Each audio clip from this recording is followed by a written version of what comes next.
consciousness is feedback. So for that reason, your voice sounds better when you're singing in the bathtub than it does when you're singing out in an open room, because you get resonance.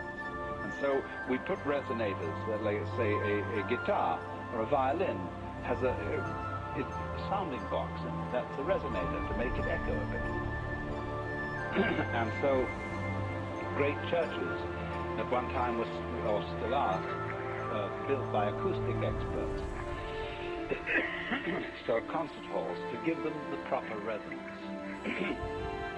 But when resonance gets too much, you know, it starts chattering. It gets a system of echoes set up.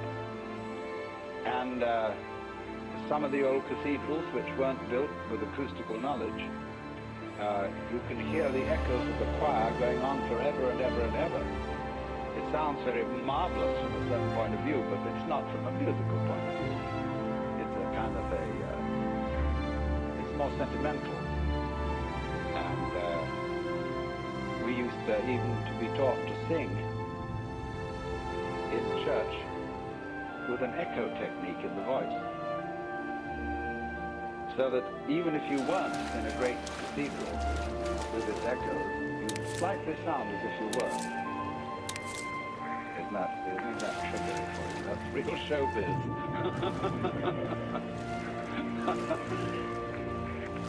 So,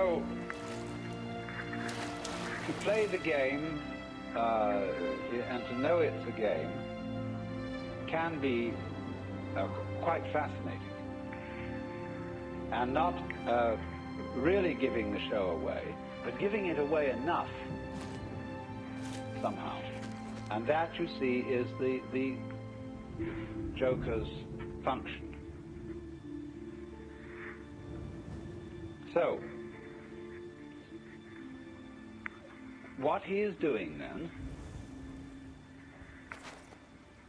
is he is in a point of view where he sees all that is going on as a game.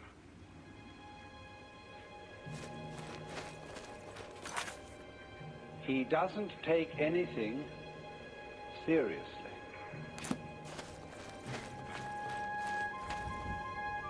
But don't forget that that doesn't mean that he is simply shallow and frivolous. Because, for example, if somebody were to say to me, I love you, and I turned to them and said, are you serious? She might say, no, I'm sincere. Because love isn't necessarily serious. We use the word serious very frequently, where we should be using the word sincere. And the lack of proper delineation between these two words causes a great deal of confusion. It's like the confusion about the word must. You must do this, whether it's a commandment or whether it's a condition. A state of affairs simply is so. And so in the same way, we need a clarification of must, and we need a clarification of serious. And it can be divided down into serious on the one hand, or sincere on the other. What is sincerity? Sincerity is being integrated, being all of a piece. Now you see, we often think that the person who doesn't take life seriously isn't all of a piece. That is to say, his heart's not really in it. He is out here living, you see, and going along and talking to people. But the feeling is of an insincere person with something in the back of his mind. It isn't participating. Pretty little town. But the counts are dark. That's what worries people about actors. And it's crawling with orcs, thugs, and gangsters. Are they acting in real life? See you. Are they still playing He's the part? seeing you. How are you? Is this person I'm introduced to as Charlie Chaplin the same man as, or different from the funny little man with the derby hat? And so actors occasionally bother and bug people.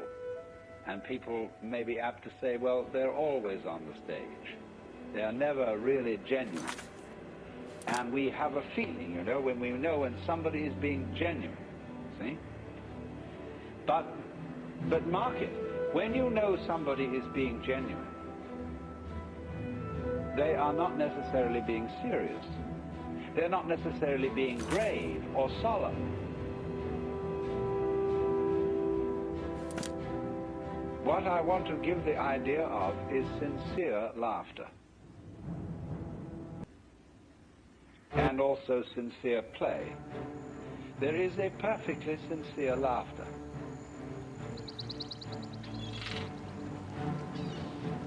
And it may be, ideally, I mean, the sincere laughter expresses a spirit of irrepressible gaiety. And it is not, in other words, a defense mechanism. Laughter is often a defense mechanism. We laugh, what we call a nervous laugh, or laughter can very often be a forced laugh. It isn't really fun to hold. But the real laugh is, of course, the resolution of anxiety. The anxiety is serious. And anxiety is a state of palpitation, of the trembles. Anxiety comes upon us when we cannot decide which way to go, or which way things are going to go. And so we tremble between alternatives.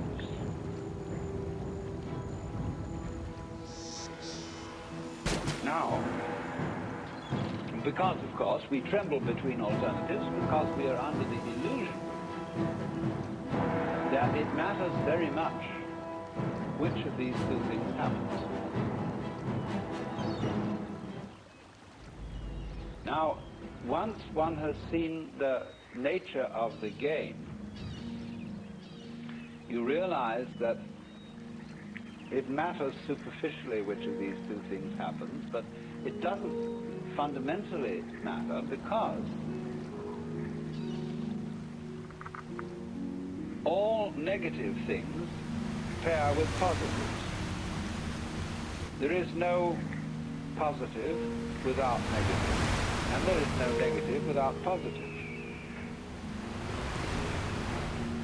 I heard a very amusing story which kind of goes with these drugs. The question is a zebra a yellow horse with black stripes or a black horse with yellow stripes? The answer is it is an invisible horse which has been striped yellow and black so that people won't bump into it.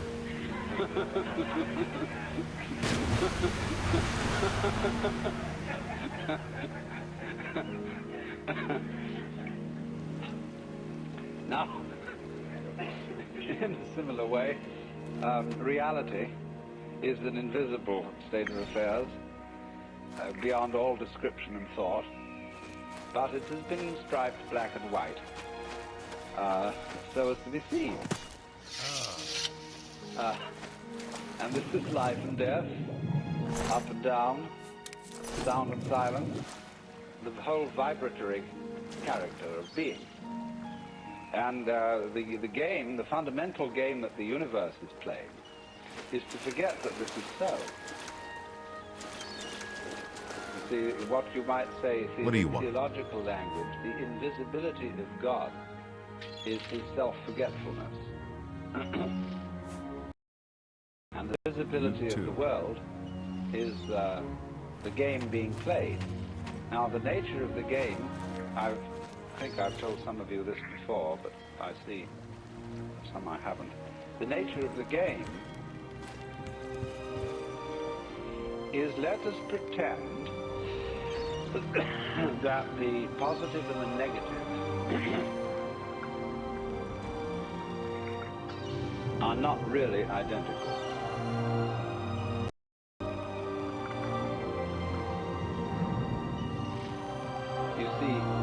explicitly different, but implicitly the same, because they always can I do go for you? around together. And that Farewell. reveals a What? hidden, implicit conspiracy between black and white. Take care. And the truth is you can't have one without the other. But if we can pretend that they don't go together, that they are actually enemies, then we can have all sorts of games. The first game of which is, oh, dear, black might win.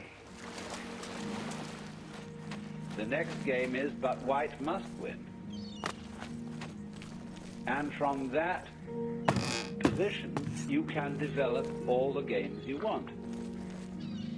And it's interesting, isn't it, how so many of our table games, like chess and dominoes and checkers and so on, use the black and white pieces. And you can find in the conventions of chess, one could discuss all the problem in terms of chess. When I bring up the Joker, of course, we're in a way discussing it in terms of the game of cards, because the Joker is the card beyond roll, the card that's wild, that can be any card in the pack. In other words, it